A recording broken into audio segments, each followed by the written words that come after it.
Baik, kalau gitu kita sambut Purbaya Yudi Sadewa.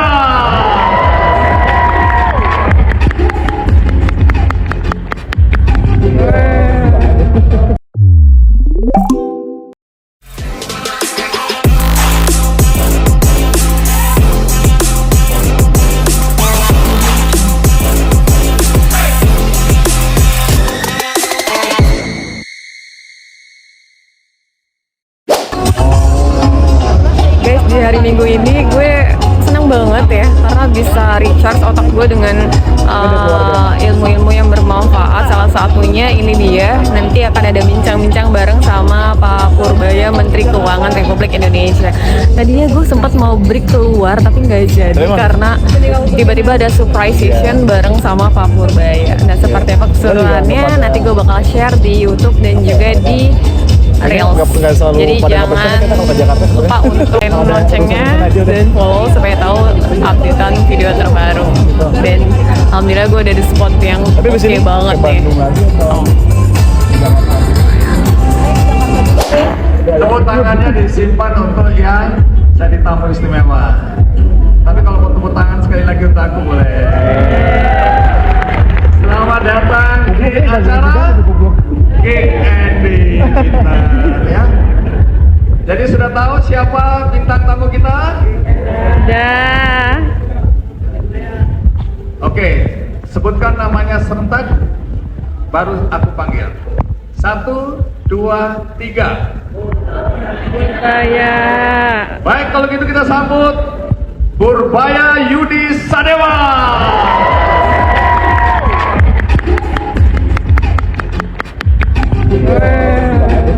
Mau tepuk tangan lagi boleh. Oke, Pak Menteri. Pak Purbaya, terima kasih sudah hadir di sini. Boleh sapa teman-teman ini.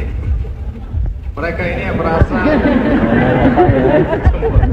Indonesia akan lebih baik ketika menterinya namanya Purbaya Yudi Sadewa. Kalau menteri keuangan namanya Purbaya Yudi Sadewa, masa depan Anda cerah. Nggak ada lagi Indonesia gelap, Indonesia cemas. Anda begitu yakin? Karena saya pinter kelihatannya. Ya, karena saya sudah belajar ekonomi lama.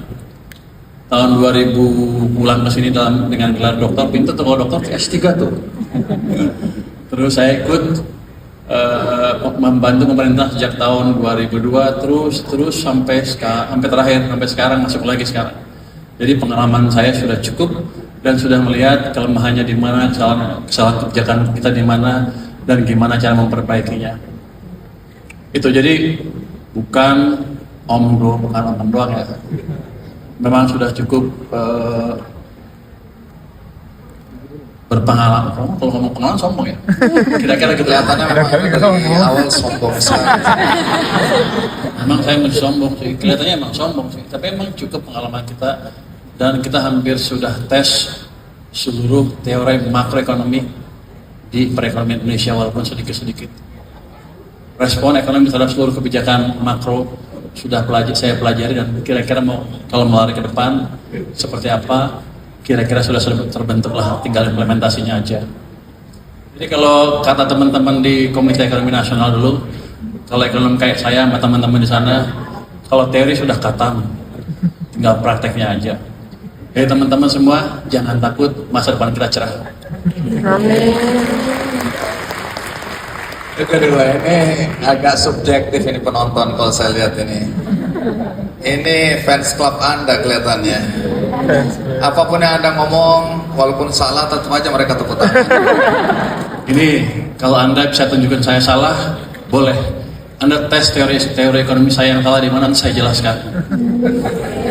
Sombong lagi.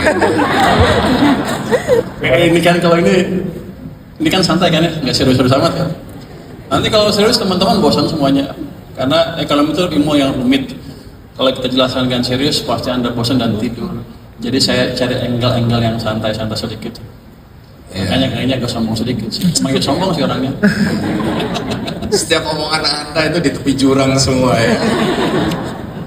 Kalau kata orang yang tidak mengerti di tepi jurang. Kalau kata orang yang mengerti, pas di tengah-tengah. Tunggu. Ya. Hari ini kira-kira ada 3.251 orang yang hadir di sini ya. Pak Purbaya, Anda ini kan belakangan menjadi media darling ya. Semua orang tiba-tiba mengidolakan Anda. Saya nggak tahu apa yang salah. Kalau saya sih melihat Anda biasa-biasa aja gitu ya.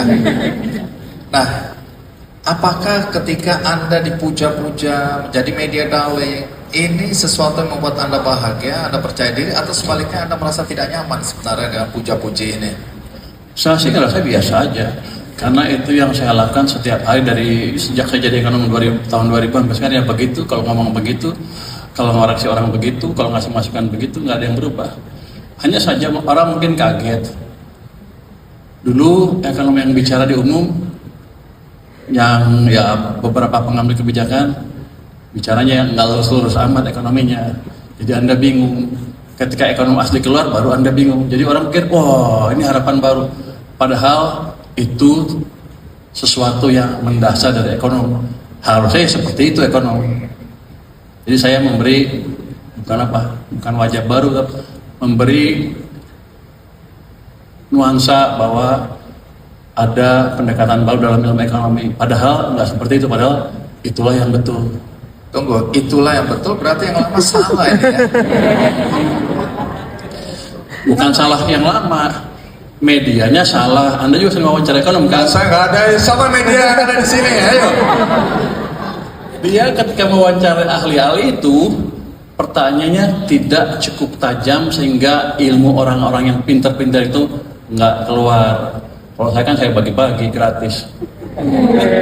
Sombong lagi.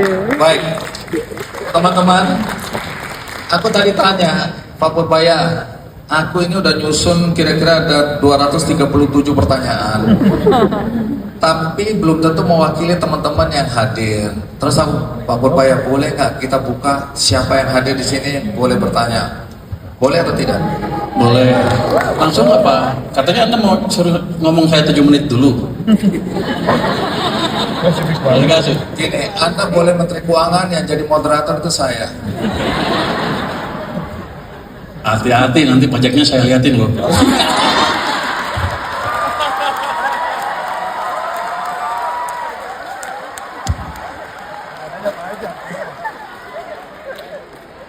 Ini yang saya nggak suka ini. Jadi yang berkuasa Menteri Keuangan.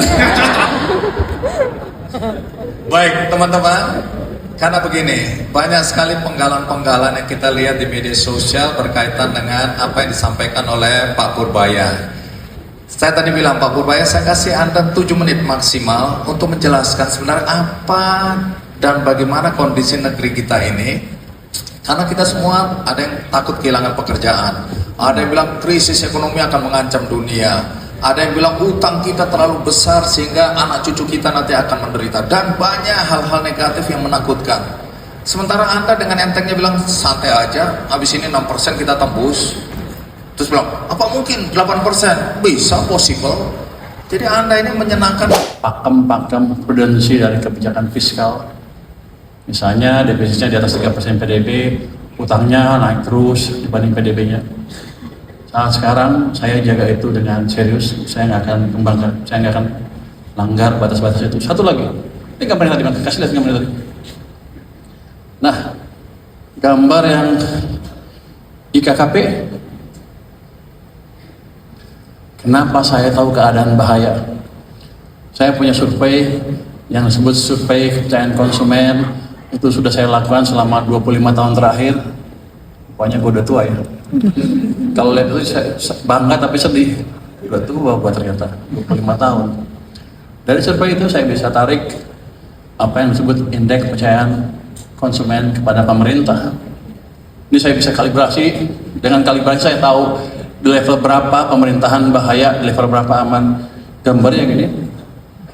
Waktu September kemarin turun ke sini, terendah nih. Ini dibanding hanya terendah, lebih naik lebih sedikit dibanding waktu COVID. Tapi kalau ini nggak dirubah, ekonomi yang buruk ini akan buruk terus ke bawah. Inilah yang menggambarkan tingginya ketidakpercayaan pada pemerintah pada waktu itu. Ketika saya balik kebijakan dan segala macam, rupanya rakyat mulai merasakan. Oktober dia mulai naik ke sana, dalam bersama dengan.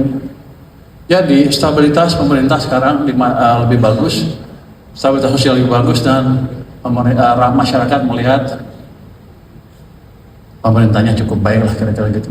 Jadi dalam waktu sebulan kurang, sebulan hampir 2 bulan, kita bisa membalikan sentimen ke pemerintahan yang terjadi negatif ke arah positif. Dengan modal ini, dengan modal kebijakan-kebijakan tadi, ke depan saya yakin kita bisa menciptakan Indonesia yang lebih cerah dari sekarang. Mungkin demikian Pak, 7 menit saya. Baik. Pak Purbaya, apa betul ada pihak-pihak yang menginginkan pertumbuhan ekonomi kita itu tidak lebih dari 5%? Boleh beri 7 menit ngomongnya? Saya nggak tahu itu keinginan atau keterbatasan pengetahuan. Jadi memang ada beberapa pihak yang bilang kita nggak usah lebih dari 5%, dan 5% udah kepanasan ekonomi. Padahal dijamin kalau tumbuhnya cuma 5%, kita akan terjebak apa yang disebut middle income trap. Ya segini-segini aja, nanti kalau goncang dikit kayak kemarin, kalau lagi bagus ya 5 lagi. Hidupnya tidak terlalu menantang. Tapi kebijakan selalu diarahkan ke sana, saya juga ngerti. Ke depan kita akan berubah. Makanya waktu saya angkat 8%, ya bolehlah cita-cita 8%. Nggak gampang, tapi let's say kita kebut semua mesin-mesin pertumbuhan ekonomi, let's say dapat 7% udah lumayan bagus. Ke depan dengan restrukturasi macam-macam 8 bukan sesuatu yang mustahil. Tunggu, klarifikasi ya. 8% Anda baru ngomong bahwa Anda optimis, tapi tadi Anda bilang bahwa Anda bohong. Yang mana ini yang kita harus pegang? Pertumbuhan 8% itu Anda bohong atau Anda memang mampu? Ya memang mampu lah. Pertama, percuma gue S3 kalau nggak mampu. S3 tuh economics beneran, jadi rupanya jurusan economics, pure economics itu susah. Yang masuk sana tuh sedikit dari Indonesia. Jadi mampu, tapi di pertama saya harus membalikan sentimen dulu dengan menggembar-gemborkan bahwa kita bisa menciptakan pertumbuhan ekonomi yang lebih baik. Tentunya saya nggak bisa bilang besok 8% karena orang akan bilang saya ngibul, langsung gugur, hilang kredibilitas saya. Tapi secara bertahap kita perbaiki. Oh, ini mungkin masih 5.2 tahun depan saya akan dorong ke arah 6. Tahun depan kita percepat lagi. Saya modalnya hanya tadi menghidupkan kembali mesin-mesin ekonomi yang biasanya jalannya pincang selama 20 tahun terakhir. Ini nggak bohong. Nggak bohong ya? Bertaruh. Jangan. Itu judi. Dilarang oleh pemerintah. Kita setaruhan 1.000 perak aja deh. Baik, ini banyak sekali pertanyaan. Aku tadi buat ini nggak ada kejelasan Pak Menkeu ini dari kemarin, dari semalam nggak jelas mau datang atau tidak. Baru 2 jam sebelumnya siap datang. Ini saya terpaksa bikin pertanyaan di pojok tadi itu. Tapi alangkah lebih baiknya kalau teman-teman yang bertanya, bagaimana? Oke, sudah ada satu dulu. Karena terlalu bersemangat, dia merasa hidupnya akan lebih baik di bawah Menteri Keuangan yang baru. Oke, silakan. Ini boleh tanya apa saja kan? Boleh apa aja, bebas. Oke, bebas. Bentar. Terus kemudian diajak mengabdi untuk jadi ANS, mereka ogah-ogahan. Itu benar atau tidak? ANS. Oh, ASN. Supaya Saya salah. Jadi saya pernah waktu krisis 2020 kita tiba-tiba sadar kita masih kurang banyak orang pintar. Jadi saya ditugaskan oleh Presiden waktu sama Pak Luhut juga untuk merubah beberapa orang-orang ITB yang jago-jago langsung sekolah PhD di Amerika. Saya diperintah ambil 10 orang. Oke. Saya diskusi sama rektor, dapat 10 orang. Saya suruh ke Jakarta, mundur, tinggal 8. Hari D-nya pergi sini yang nongol berapa? 1, IPK-nya 4 lah. Orang matematik ITB, orangnya pintar banget, mungkin agak-agak gelo, jenius. Malah masih pikirnya beginilah. Pintar banget masih.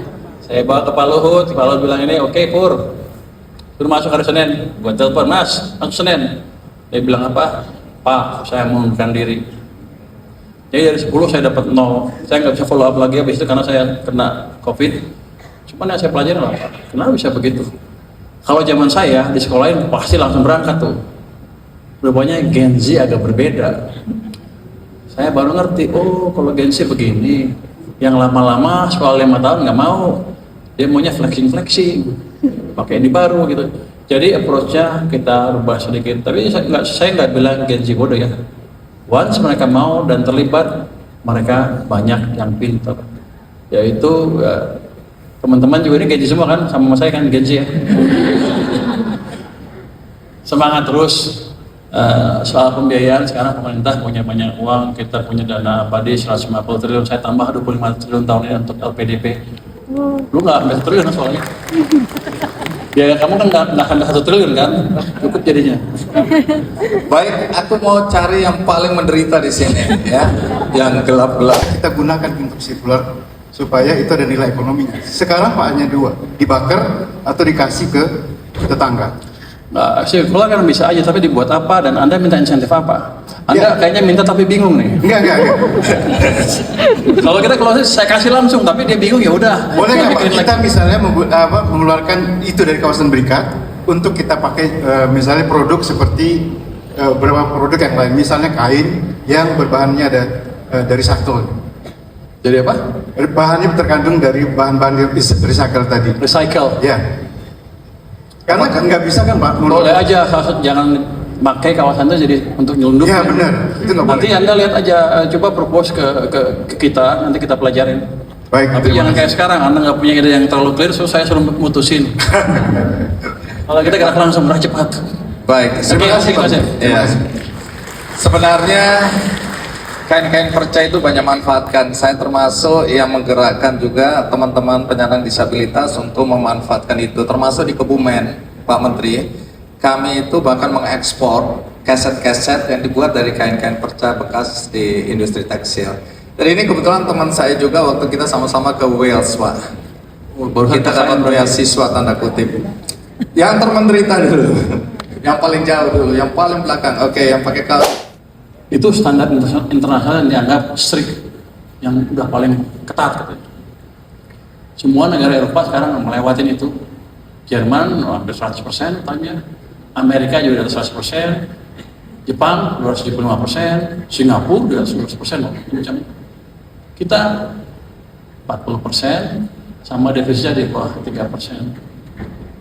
Jadi dari ukuran itu kita masih aman. Tapi bukan berarti kita jadi ceroboh, makanya saya ributkan uang yang ada di anggaran, di APBN, belanjakan cepat waktu, tepat sasaran, jangan bocor. Itu hubungannya dengan suara Anda tadi. Kalau saya diemin aja, pusat tanpa enggak, saya akan akhirnya mengeluarkan utang, bayar bunganya, uangnya nggak dipakai. Itu yang disebut inefisiensi betulan yang itu. Suatu kebodohan yang terjadi. Boleh gitu. Susah. Tapi Ini direkam, nanti akan kami putar berulang-ulang. silakan. Dia bilang, oh the record itu kamera semua. Jadi beberapa tahun terakhir ada sedikit mismanagement di mana setiap tahun uang kita nggak dipakai itu 400 sampai 500 triliun rupiah. Kalau bunganya 6, 4, let's say 4, ambil yang bawah yang 4 kali 6, saya bayar 24 triliun untuk uang yang nggak dipakai. Itu yang nggak boleh. Jadi ke depan seandainya yang utang pun saya pastikan semuanya dipakai betul sehingga ekonomi betul-betul jalan, sehingga pengangguran berkurang, Anda semua gampang dapat kerja. Istilah saya, kita ingin kaya bersama. Itu bisa. Jadi Anda jangan lihat dari angka nominal aja, ada ilmunya. Kalau mau nanti saya ajarin. Wah, saya betul-betul ahli di situ, bukan sembarangan. Saya tuh dengan rumus yang rumit-rumit. Yang berapa tadi? Yang berapa tadi? Ya, bagaimana menyelesaikannya? Oh, penyelesaiannya? Kalau saya tumbuh ekonomi lebih cepat, tumbuhnya lebih cepat, tax collection rate saya, rasio tax per PDB saya otomatis akan meningkat. Waktu zamannya Pak SBY, rasio tax ke PDB itu hampir 12%. Kenapa? karena private sector yang drive ekonomi. Waktunya jangan Pak Jokowi sekarang tadi turun ke 10%, turun hampir 1-2%. Itu adalah penurunan income sekitar 1% itu 150 triliun, 130 triliun. Jadi kalau 2% tuh income saya turun 260 triliun. Kalau saya hidupkan itu tadi, otomatis ceteris paribus harusnya income saya lebih bagus. Karena mungkin kalau pemerintah bangun proyek banyak ini yang banyak minta keringanan kali ya, karena kantong kiri kantong kanan. Tapi kalau swasta beda. Dari situ aja saya bisa menekan utang, nanti bisa menekan pendapatan ke depan. Yang kedua, kalau saya efisienkan pajak, bea cukai, misalnya bersih-bersih ke depan orang-orangnya, harusnya lebih bagus lagi. Dan kebocoran-kebocoran anggaran, kalau saya lihat angka-angka anekdotnya, bukan kata saya ya, kata anggota DPR yang udah keluar dari DPR, ngasih tahu saya sekian persen bocornya. Berapa persen itu? 30 kata. Siapa orang itu? Ah, itu saya nggak boleh bilang. Kira-kira Pak Sumitro juga bilang 30, aman gua. Dulu Pak Sumitro bilang 30% juga kan, segitulah, nggak jauh. Saya harusnya anggaran saya nggak defisit. Kalau 3.000 triliun kan udah 1.000 triliun. Utang saya di bawah itu. Kalau saya beresin, ya udah selesai. Saya bisa cicil utang pelan-pelan. Cuma kan itu perlu effort yang lebih besar lagi, karena itu perlu investigasi yang lebih dalam lagi. Gimana cara mengurangi itu dengan baik. Itu mungkin Pak Purbaya, kan baru aja saya baca berita bahwa Anda bertemu dengan teman-teman di Kejaksaan, dan kemudian teman di Kejaksaan tanya ke Anda, Pak Menteri, kalau ada oknum-oknum di instansi Anda yang menyimpang, korupsi, mencuri uang negara, mencuri uang orang, apakah boleh dihukum? Ini pertanyaan agak aneh ya. Dan Anda kaget karena menurut Anda ya harusnya diperlakukan sama. Ternyata zaman dulu, tahun berapa? Dia nggak berani juga.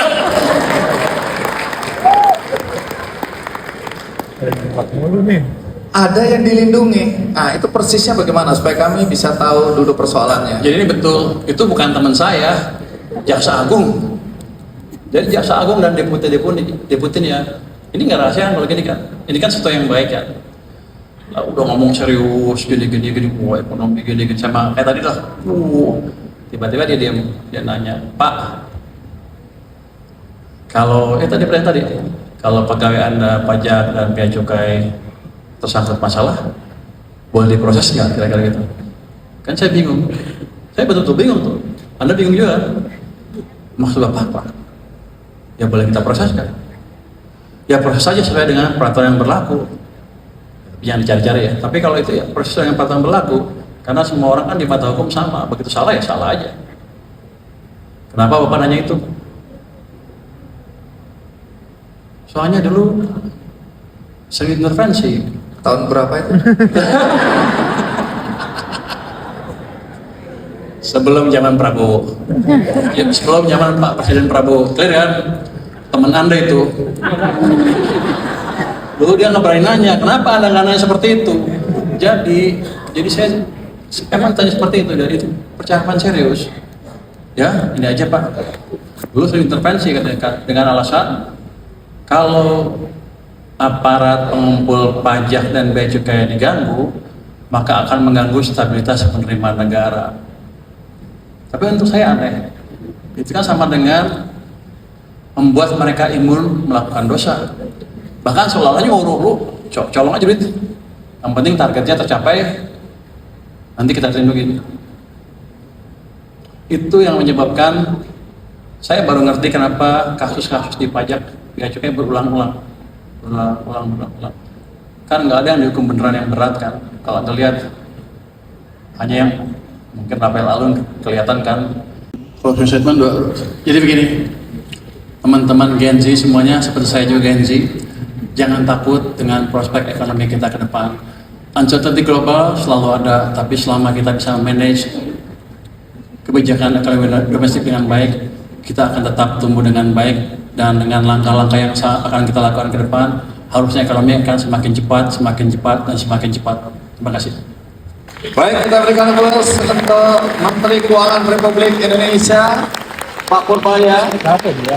Bukan saja atas apa yang disampaikan, tapi kemampuannya berdiri selama 1 jam. Ya, ada perasaan dendam juga, Pak. Ini soal diancam pajak, saya bilang saya akan siksa menterinya. Oh, mau lanjut ini ya? Ini ngobrolnya 1 jam lagi kayaknya deh. Baik, terima kasih Pak sudah banyak. memberikan kesempatan untuk bicara di sini. Baik, terima kasih banyak Pak Purbaya, sukses. Kita berikan aplaus sekali lagi. Sampai jumpa di lain kisah. Anda boleh lewat sini, boleh lewat sana. Baik. Baik, kita berikan aplaus sekali lagi untuk Menteri Keuangan Republik Indonesia, Purbaya Yudi Sadewa. Sampai jumpa di acara berikutnya, teman-teman.